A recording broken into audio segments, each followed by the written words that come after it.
නෑ විස.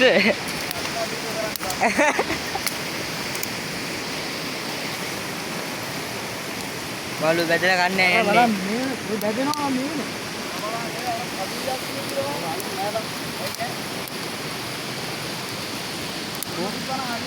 ආ අර තැන්දි තව පොඩ්ඩක් අතපොළ නැති. ලුණු නෑ නේ ලුණු. වතුත් දාලා නාලා එනකොට ගානට කරවල වගේ වෙලා තියෙනවා.